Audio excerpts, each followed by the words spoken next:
Yeah, you know who it is, and for those of you that don't, I'm Cytonius, the opposite of the phoniest. And you are now about to witness the strength of street knowledge.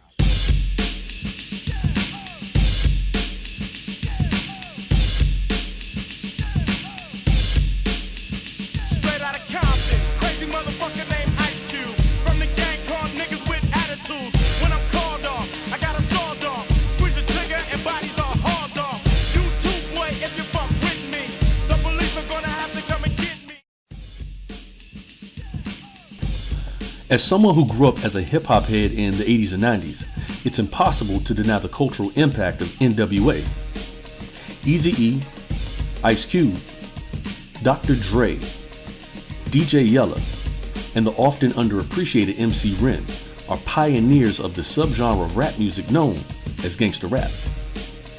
So what is gangster rap? Well, gangster rap is a term that wasn't actually created by gangster rappers. Supposedly, it was invented by journalist Robert Hilburn in a 1989 LA Times article about rap music and how it perpetuates a gangster image. His words, not mine.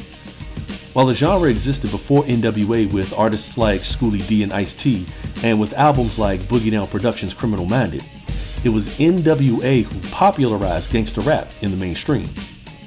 The existence of gangster rap is a result of several shifts in American culture, specifically the rise of inner-city gangs in the 70s and 80s.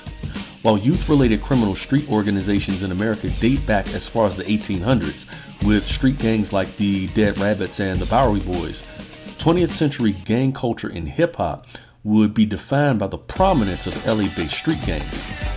So why do gangs exist? A major factor in the creation of gangs and gang culture can be attributed to the socioeconomic failures that create disenfranchised and disillusioned youth who feel the need to join a crew as a form of self-defense and to gain a sense of social collectivism. The street organizations that would influence gangster rap would form as a result of what's known as the Great Migration. The Great Migration between 1910 and 1970 led to over 6 million African Americans leaving the South and going to major metropolitan areas. For those of us who are from Louisiana, our families migrated to Los Angeles, Oakland, Sacramento, San Francisco, California. People migrated and left the South to get away from the racial discrimination and the racial violence. As a result of the Great Migration, you had large numbers of Black Americans living in close proximity to large numbers of white Americans. This led to Black kids being harassed by white gangs like the Spook Hunters, whose sole purpose was to terrorize African American teens. In response, Black gangs were formed as a method of self-defense. But when white flight occurred, it left the Black gangs to fight among themselves. In an attempt to overthrow the Sandinistas, which was a left-wing Nicaraguan group of freedom fighters, the CIA would traffic cocaine and high-caliber guns into LA neighborhoods. This would spark the LA gang wars of the 80s that would be the foundation of gangster rap music. While early versions of LA street organizations were inspired by Black nationalist groups like the Black Panther Party, the crack era would cause LA youth to change from wanting to be like Huey P. Newton to Al Capone. While many people have their own interpretations of what gangster rap is or how it's defined, gangster rap is defined as a subgenre of rap music that expresses the harsh realities of American gang culture. But more than anything, it expresses the harsh realities of Black life in America. I wouldn't even rap about something if I didn't know about it, firsthand. I done went through it, my friend went through it. We sit down and we talk about stuff. We write about what we feel and what we done been through. This is the youth. This is the young Black youth that's been put through hell, and they have to express themselves. To fully understand gangster rap, we need to understand rap music and hip-hop culture. Hip-hop is the cultural expression of the Black experience in America and is broken into several elements, including breaking, graffiti, DJing, and rapping. Rapping is defined as rhythmic self-expression and is the most popular and well-known element of hip-hop. Before NWA and the rise of gangster rap, hip-hop culture was mostly considered party music, with some of the most popular acts of the pre-gangsta rap era being rappers like Kurtis Blow, the Fat Boys, and DJ Jazzy Jeff and the Fresh Prince, who all represented a far more safe and easily digestible version of black self-expression. But due to its unapologetic and unfiltered approach, NWA would have one of the most significant impacts on not just rap music and hip-hop culture, but on pop culture as a whole. So out of all of the legendary rap groups who shaped the perception of hip-hop culture, why make a movie about NWA? Especially considering the fact that the standard for hip-hop biopics was... Hey, yo, check it out, motherfucker. I'm Tupac. I'm chilling here with my homeboy, the notorious B.I.G. on the scene. We about to take y'all motherfuckers by storm. Give them some, G. No. Mm-mm. No. Hell no. No. I refuse. No. Previous rap biopics like Notorious and the semi-autobiographical 50 Cent movie Get Rich or Die Trying exist along a trajectory of subpar hip-hop schlock films that should have been released straight to DVD, or not at all. Straight Outta Compton would break the cycle of mediocre rap movies and become the gold standard for hip-hop based biopics. While the idea of an NWA movie had been in development since 2009, with famous directors like Craig Brewer, who wrote and directed the award-winning Hustle and Flow, Peter Berg, who directed the non-award-winning Hancock, and the late great John Singleton, who directed Boys in the Hood attached to direct. In 2012, director F. Gary Gray would come on board as the official director of the film. The need for an NWA movie is a byproduct of the same racial turmoil and need for a realistic insight into the black experience that fueled the need for reality rap that was the foundational framework for gangster rap during the 80s and the 90s. In 2008, we would see the election of the first ever African American president, Barack Hussein Obama. For many people, this was supposed to represent the idea of a post-racial era of American history. Unfortunately, the early 2000s would produce some of the most horrific examples of race-based police brutality. Now, before y'all rush to hit that unsubscribe button, let me break down the history of police brutality and how racism plays a major role in state-sanctioned violence against Black Americans. While the history of police violence against American citizens dates as far back as the 1800s, with the Haymarket Massacre that was sparked due to labor rights violations against mostly white Americans and European immigrant workers, the history of police brutality against Black Americans also dates back to the 1800s with the slave patrollers. Well, should we start at slave patrols? Yep, that was slave patrols. Slave patrols were an organized group of armed white men who would monitor and enforce discipline upon black slaves in the 1800s. And then that kind of morphed into Jim Crow.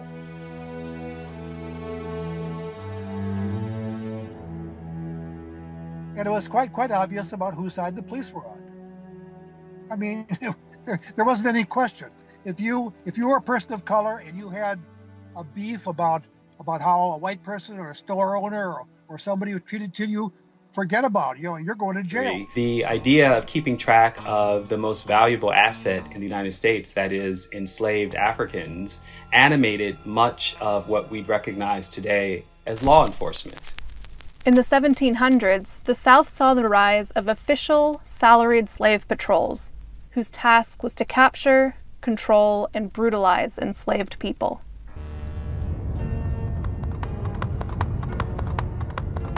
The initial acts that empowered slave patrols and militias were acts that basically empowered all white people to surveil and punish all black people.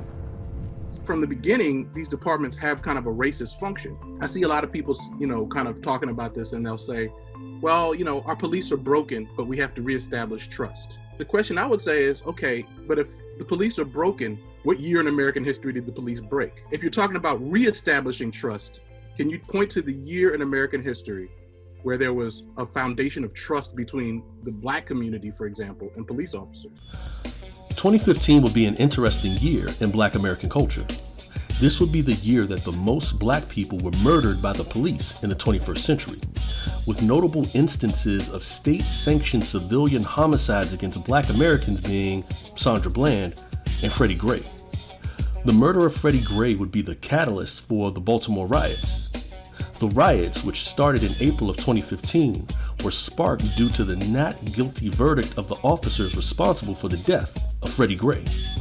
April 2015 would also see the release of Straight Out of Compton, one of the only major films of that year that would address race-based police harassment.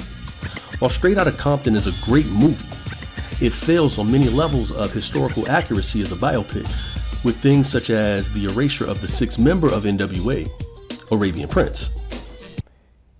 If you're going to make a movie and you leave somebody out of it, make sure they're dead first and not alive to talk about it. You know what I'm saying? Like, I'm on the album cover, I was there.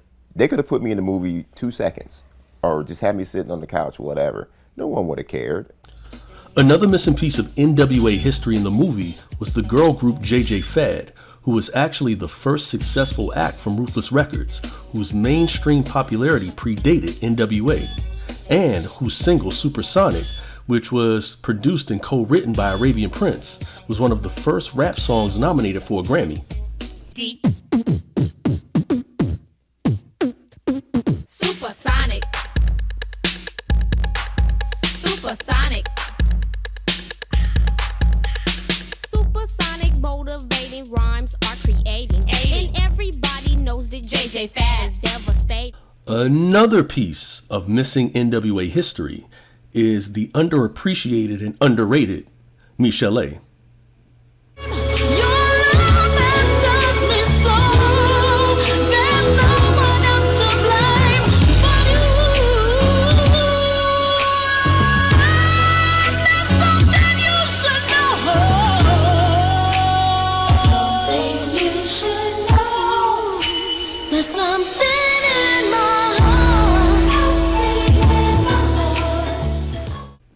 But you know what?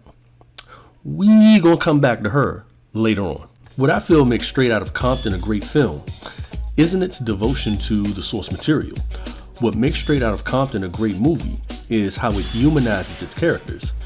General perceptions of gangster rappers, and to be honest, rappers in general, are typically rooted in this hyper-masculine, hyper-violent, and non-nuanced archetype of black identity that's tied to racist perceptions of black people. In the eyes of some, to be a nigga with attitude is to be a black person without civility. Rather than presenting the members of NWA as aggressive monosyllabic thugs, just about every member of the group is given layers and dimensions to their personality that actually counter public perceptions of the members of NWA at the height of their fame.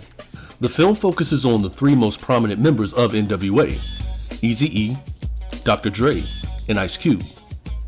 The humanity of the three characters is emphasized through the theme of brotherhood and through character contrast. The film does a good job of balancing the hypermasculinity, creativity, and humanity of NWA.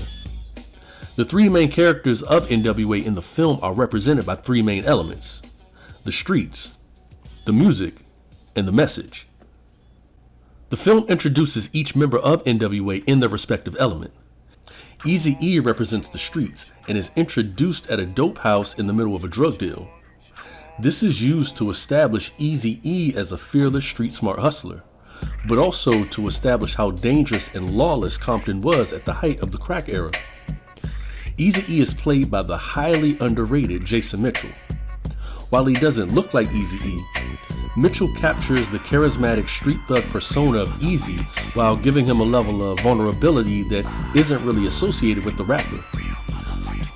While a lot of people have criticized the movie for softening the image of Eazy-E, a criticism that I agree with, Eric Glenn Wright, aka Eazy-E, is the godfather of not just gangster rap, but a pioneer of the rapper/businessman persona that has been prominent in hip-hop for the past 25 years.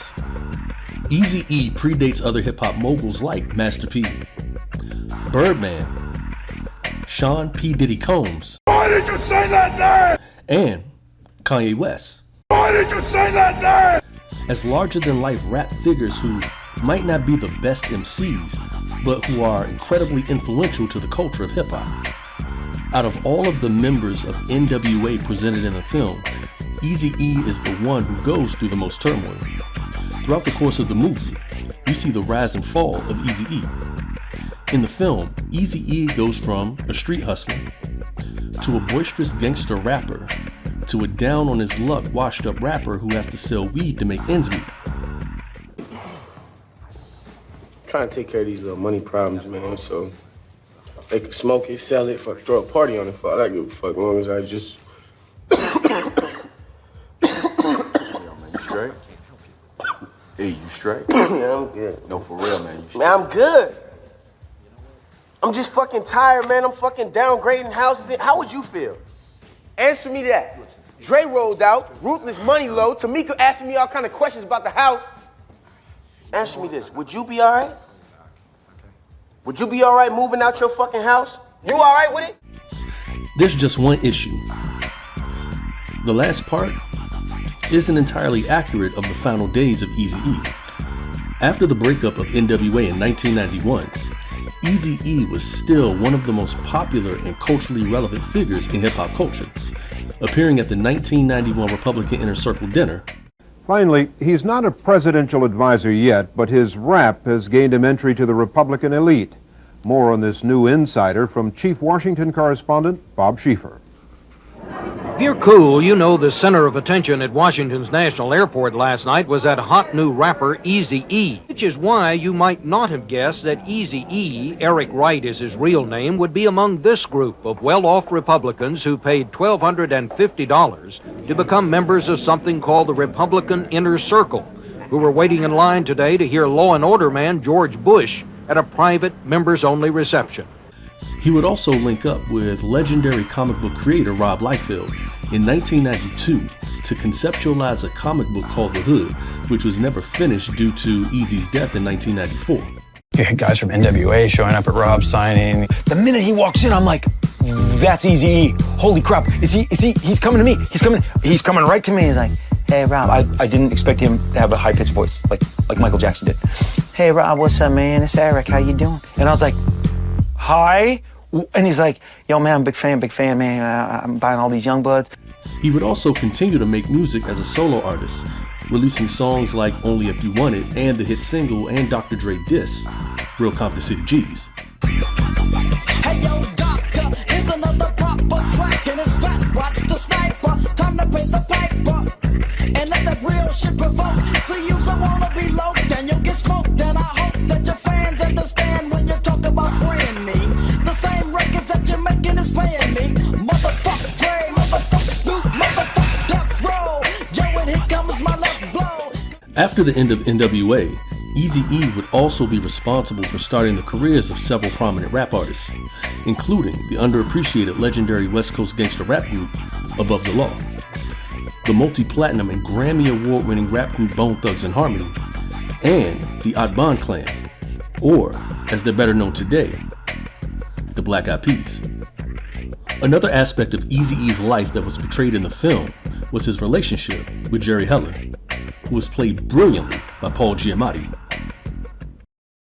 Jerry Heller was their manager, and he was a music manager in the, for a long time. And in the 60s and 70s, he was a pretty significant guy. And he managed a lot of big people and big acts, and it's kind of amazing when you read the list of people. And he had fallen on somewhat hard times, though, for various reasons, I think, and then saw these guys and heard their music and genuinely responded to it and took them on as a manager. And there's certainly controversy around him. People have different things to say about him. These guys, I feel like, actually treat him pretty even-handedly in this, which is nice. It was interesting for me to be able to play that, a guy who can be just two very different people. If there was one word to describe Jerry Heller in the film, it would be duplicitous. Jerry Heller in the film is presented as a conniving businessman for NWA and a pseudo-father figure for Eazy-E. If the members of NWA represent elements like the streets and the music, then Jerry Heller represents capitalism. While the film doesn't have a true antagonist, Jerry Heller might be the closest thing to a villain in the film. Well, him and Suge Knight, who was played brilliantly by actor, martial artist, and stuntman R. Marcos Taylor. Out of all of the real-life people portrayed in the film, I think Jerry Heller and Suge Knight are the most accurate to their real-life personas. Jerry and Suge are opposite sides of the same coin. They're both double-dealing businessmen who use the false image of camaraderie to gain control over members of NWA. While Jerry is subtle and soft, Suge is authoritative and aggressive. In fact, I would say Suge in the film is very much the Kingpin or Thanos of the movie. Yo. Hey, Suge.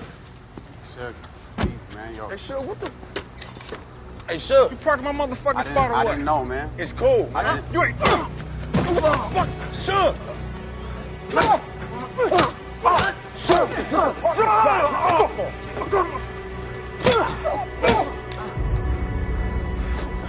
Move this piece of shit.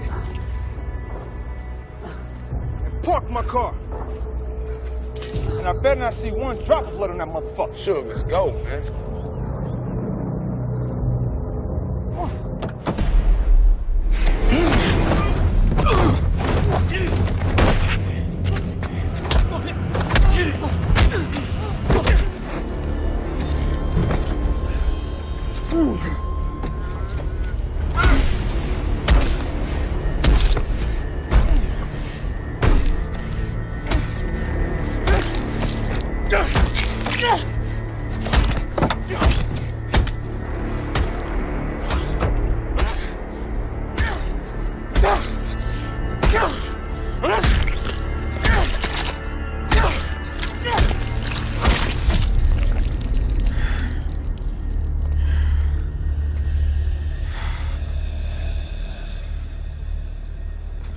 They're the same picture.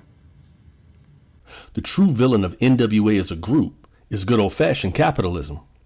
The film goes out of its way to show NWA thriving as one of the most controversial and popular rap groups of the late 80s. But the inner turmoil of the group wasn't defined by egos or personality clashes. The real reason for the end of NWA was money. Contract disputes over royalties would see members of the group like Dr. Dre and Ice Cube leave and pursue solo careers. Ice Cube was portrayed by O'Shea Jackson Jr., the oldest son of Ice Cube, in his feature film debut. O'Shea Jr. beat out hundreds of actors for the role of the legendary West Coast MC. If Eazy-E was the street element of NWA, then Ice Cube was the message. If there was one word that I think best describes Ice Cube in the film, it would be the observer. Ice Cube is introduced as a writer with an emphasis on his notebook. Cube is also shown as a bit of an outsider, living in two worlds, the predominantly white and safe school district and the harsh environments of Compton. Because Cube is the most ideologically potent member of NWA, it makes sense that his introduction in the film has the most potent message.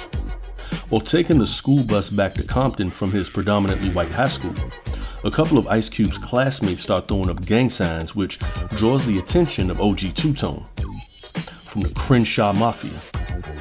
This leads to one of the most impactful scenes in the movie. Hey, cuz. What up,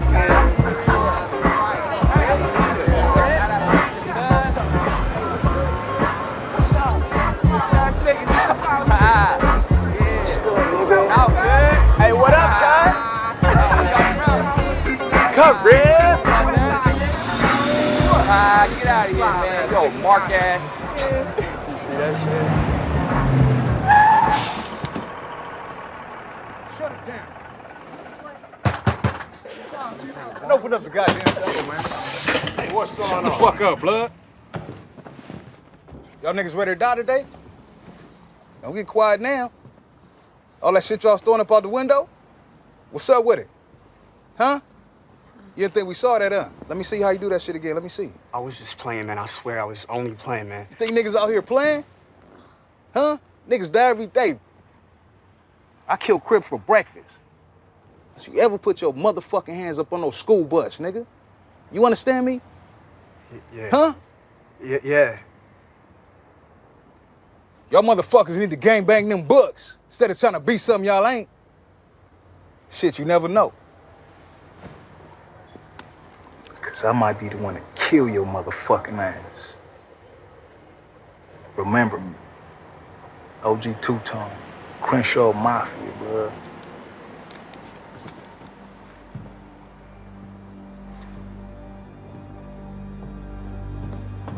OG Two-Tone was portrayed by rapper and actor Compton Menace, who gave the world one of the greatest ghetto PSAs of all time. Much respect.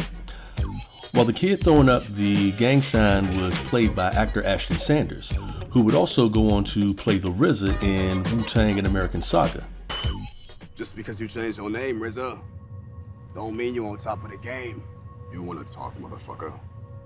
You fell for that shitty single deal. At least I know. I need a guaranteed album and a release date. Oh, because you're so much smarter after you got dropped? Yo, how did it work out for you? Hey, I'm here now, ain't I? You here talking shit, nigga? What does that long money shit mean anyway? No. No. Mm-mm. Mm-mm. No. No. No. No. No. No. Hell no. No. No. I refuse. No. What I find interesting about Ice Cube in the film is that he's the one member of NWA who constantly stands on principle against every form of oppressive injustice, whether it be police harassment. Fuck you holding me, fool! Fuck off! What the fuck you doing? Hey man, I'm just trying to get home, man. I'm not even doing nothing. Put your fucking hands on top of your head and interlace your fingers. Spread your fucking legs. I gotta talk to my moms like that. Shut the fuck up, motherfucking nigger. Oh, I'm a nigga now? Where you got the fucking rocks, homeboy? And not everybody's slanging dope, man. Don't give a fuck. This is LAPD. I'm the only gangster out here. Or possibly racist journalists. I want to thank you for having us here. It's quite generous for you to give of your time with everything that's going on right now. Not a problem. If I may, are you anti-Semitic? You know what? That question right there proves to me what kind of an unprepared sandbag reporter you are. You talking to me like I'm some elected official, like I'm running for office. But I get it. That's your job. The bigger the story, the bigger the check in your field of work. It's not your fault. I shouldn't blame you. What's your name, man? Brian. Eat a dick, Brian. Get the fuck out of my house. Y'all done here. We cut, please. Or sketchy music managers.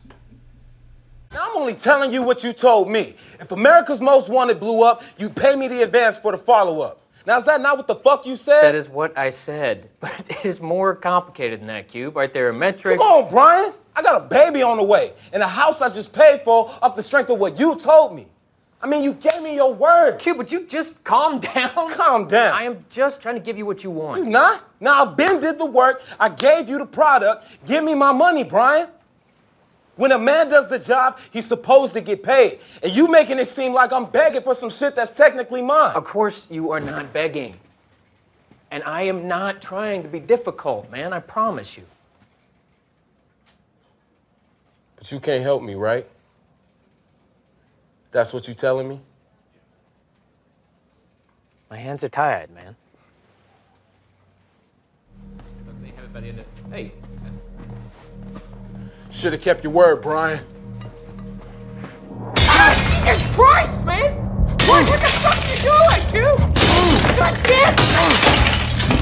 I will get you your money, man! Just damn it! Think I give a fuck about these fucking records? I'll put up these fucking records. This is my shit. No, I know that, dude! I will get you your money! God damn it, I'm sorry! Now fuck up your shit. Look, you got damn it! Just fine. Take it out what you owe me. Just...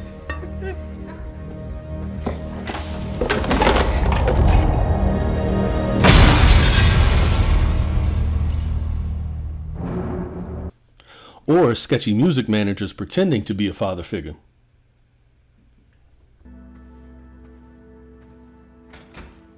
Good to see you, Cube. I could barely see you, Jerry. What's with all the Godfather shit? Okay. I know that you've been very eager to To sign a contract with Eric's company, Ruthless Records. Eric's company. Ain't it your company, too? That's incorrect. It's not my company. I work for you. You work for me? Uh-huh. I've made that clear from the beginning. All right, cool. So I could take this to a lawyer or somebody, right? Cube, those guys are paid to make trouble. They're gonna create problems where no problems exist. Jerry, you know I don't know what none of this legal shit mean. All right, none of us do. So we're gonna need a lawyer before we sign anything. Everybody else has already signed. I thought you knew this. You're the only one who hasn't.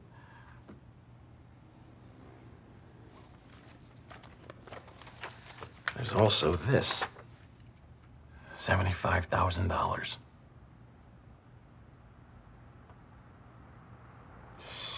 You sign the contract, and all this money is yours. That's my money anyway, Jerry. I earned that money. Now, I wrote a lot of his songs. We've been performing on this tour for months, selling out shows, selling records. I know it's plenty of money. Really? Jesus Christ. Give me my money, Jerry. How the hell do you think this works? How the hell do you think all of this gets paid for?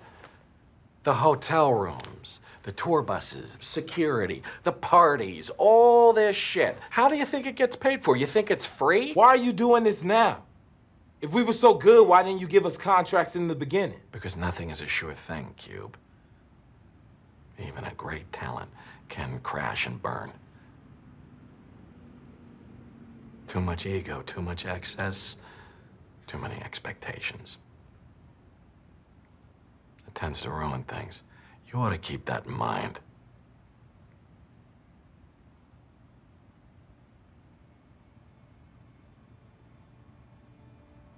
It's Eric's company, right? Bye, Jerry. I'm out.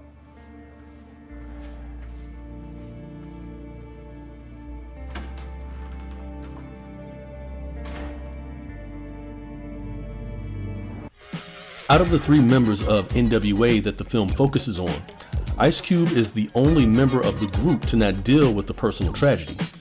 Eazy-E has to deal with financial turmoil and his AIDS diagnosis, and Dr. Dre deals with the death of his brother. While a lot of people look at Ice Cube as a gangster rapper, I actually think that Cube in his prime during the late 80s and early 90s exists more along the trajectory of a militant political rapper like Chuck D, who in real life was a mentor to Cube. In fact, Ice Cube exists as the precursor to Tupac Shakur. Like Cube, Tupac was a socially conscious and pro-black MC who mixed tales of street life with politically charged lyrics that crossed over into mainstream culture. Like Cube, Tupac is also one of the first controversial rappers to transition into a respectable and critically acclaimed film career. Ice Cube is also the most consistently successful and relevant member of NWA.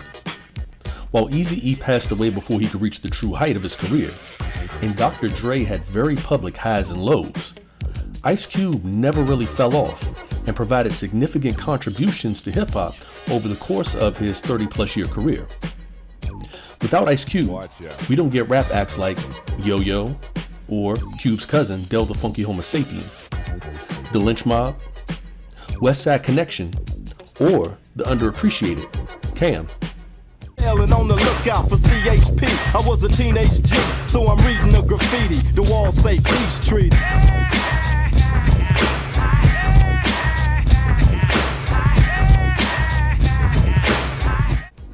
Ice Cube also had a significant impact on Hollywood and is responsible for starting the careers of actors and comedians like Chris Tucker, Terry Crews, Mike Epps, and Cat Williams.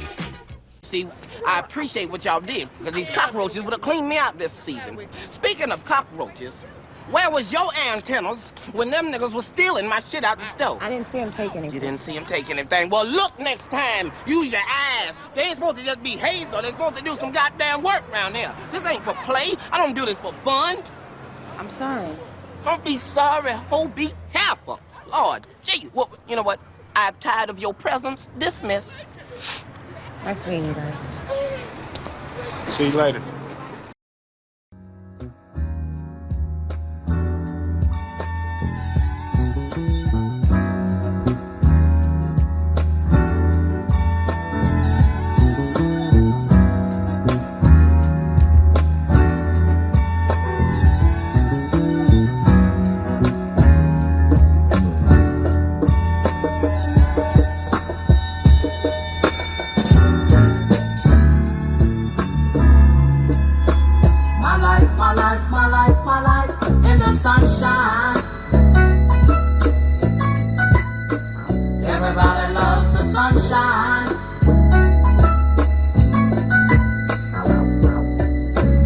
sunshine. Everybody loves the sunshine. Dr. Dre was portrayed by Corey Hawkins. And I really want to know why y'all let me forget that he was in Iron Man 3 with Johnny Cage from the 1995 Mortal Kombat movie. Dr. Dre is introduced in his element, which is music.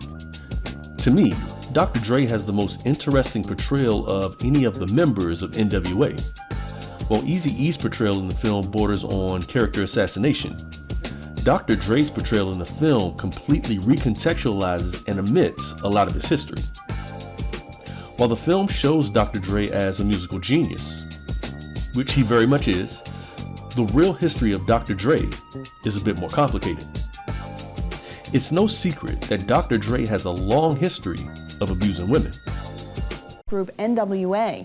Barnes seeks damages of over $10 million and claims that last January at a Los Angeles club, Dre assaulted her, grabbing her hair, slamming her face and body into a wall, and kicking her in the ribs. Then there was Dr. Dre of the tough-talking rap act NWA, who assaulted petite TV rap show host Dee Barnes in an LA nightclub, much impressing his NWA partners. The host of that show did something, and she know what she did and got beat down, and I hope it happened again. One night he came in, I guess he went out with Doc and yelling, and he came in drunk and just took off and sucked me in ass.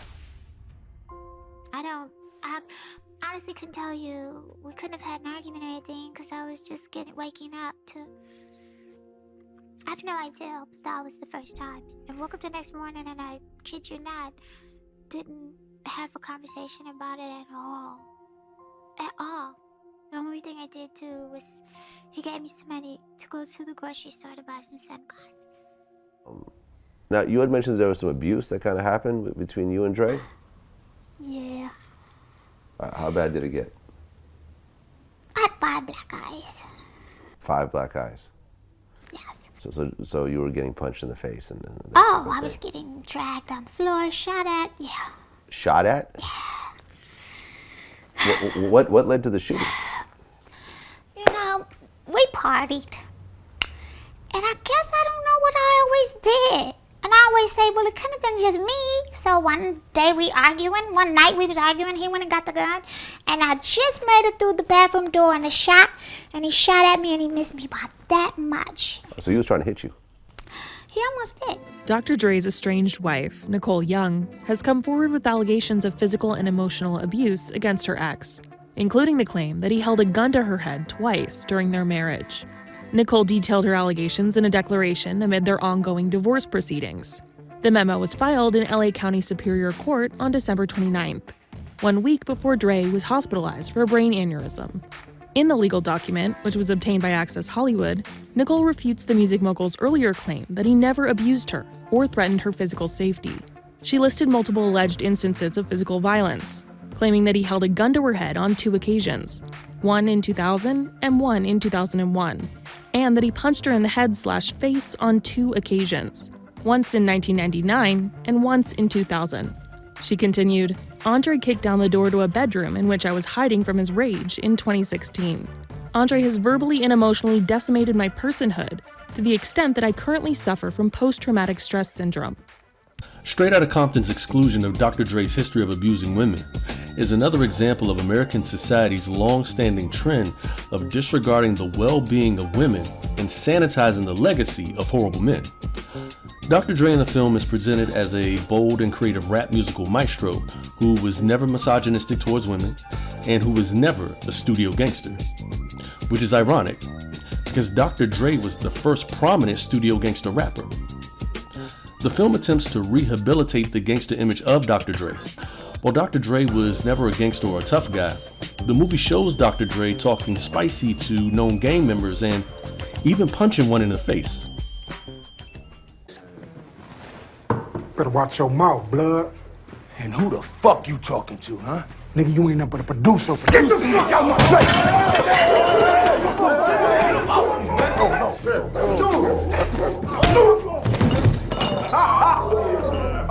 Oh, shit. Dre. It's bullshit. Dre! No. Mm-mm. Mm-mm. No. No. No. No. No. No. Hell no. No. No. I refuse. No. While the film doesn't acknowledge Dre's abusive history with women, it does go out of its way to humanize Dr. Dre through the influence of women. The film places an emphasis on Dre's relationship with his mother and his girlfriend Nicole. Both women are used as a means of rehabilitating Dr. Dre. But the issue is that Dr. Dre in the film doesn't have any personal pathos that requires rehabilitation. The film doesn't really highlight any of Dr. Dre's personal flaws. In fact, the only thing that the film attempts to rehabilitate is NWA's legacy of misogyny towards women. While the movie highlights the criticism NWA faced for songs like Fuck the Police, the movie doesn't acknowledge the rap group's history of vulgar and disrespectful songs towards women. Director F. Gary Grace stated that he wanted to use the girlfriends of the NWA members as a vessel of growth and maturity. He mentioned that at the start of the film, NWA is focused on brotherhood and coming of age. The first half of the film really shows the group as immature young men who are caught up in the hype of fame and sex. But once the members of the group get girlfriends and wives, we see them mature and grow from boys to men. While I spoke at length about the three main members of NWA, I want to take a moment to speak about the other members of the group. While pop culture remembers the careers and legacies of Dr. Dre, Eazy-E, and Ice Cube, it would be impossible to discuss NWA and not discuss MC Ren. As one of the most underappreciated lyricists in hip-hop, MC Ren the Villain stands alongside other underrated MCs like Inspector Deck and Phife Dawg as members of influential rap groups who never achieved the mainstream recognition they deserved. MC Ren is portrayed by Aldous Hodge, who, out of all of the actors who portrayed members of NWA in the film, has the longest and most successful career before the film, appearing in movies like Die Hard with a Vengeance, Big Mama's House, and A Good Day to Die Hard, and on long-running TV shows like Leverage. Aldous Hodge was an interesting choice to play the silent but deadly MC Ren. In my opinion, I think he was miscast. Earlier in the video, I mentioned that Eazy-E, Cube, and Dre are represented through different thematic elements. Aldous Hodge and Lorenzo Patterson don't share any type of resemblance because the film doesn't give MC Ren any type of character arc. He's pretty much a glorified cameo. The other major member of NWA in the film is DJ Yella, who's portrayed by actor and martial artist Neil Brown Jr. Yella is the comic relief of the group and is pretty much the ride or die member of NWA. While Yella doesn't do a lot in the film, Neil Brown has the type of screen presence that makes a supporting background character like DJ Yella incredibly memorable.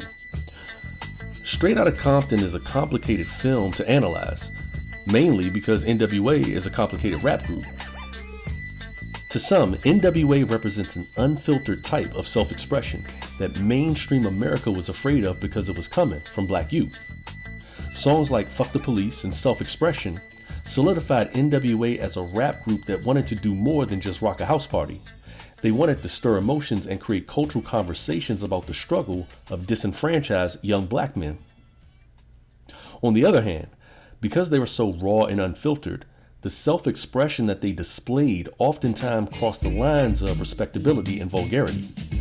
In my opinion, to fully understand and appreciate why NWA is considered one of the most influential musical acts of all time, we need to understand the artistic contextual framework of their music.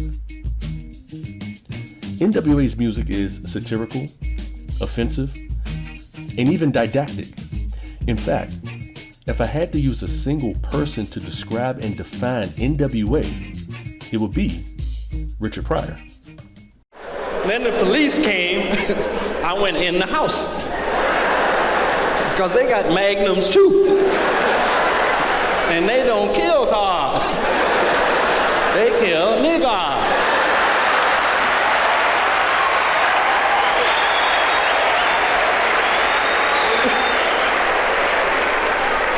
Police got a chokehold they use out here though, man. They choke niggas to death. That mean you be dead when they through. Right? Did you know that? Wait, the niggas going, yeah, we know white folks. No, I had no idea.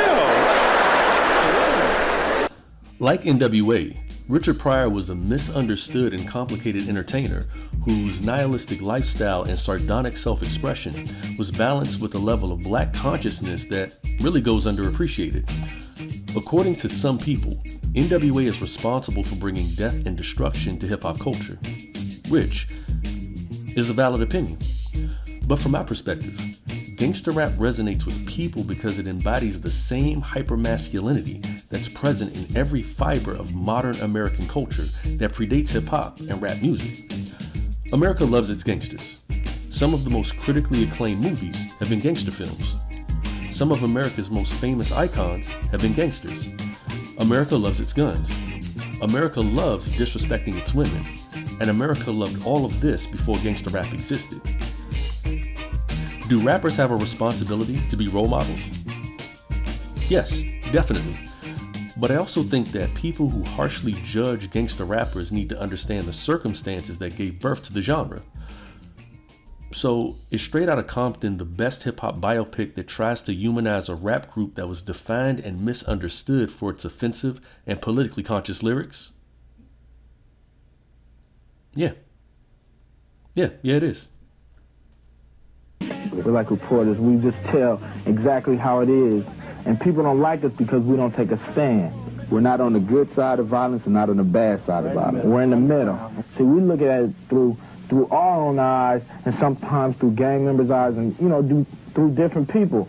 And we take it in the first person and, it's real and it's real crazy. So anybody with any kind of sense, without us telling them that's not the thing to do, will look at that and say, I don't even want to get involved. We don't glorify, we're not pro-gang. The only thing you can get out of gang banging is maybe going to jail or dead. One of the two. That's where it's going to end up. We don't glorify it, but it's so real, it's a thing to talk about. It's a thing that we have to talk about.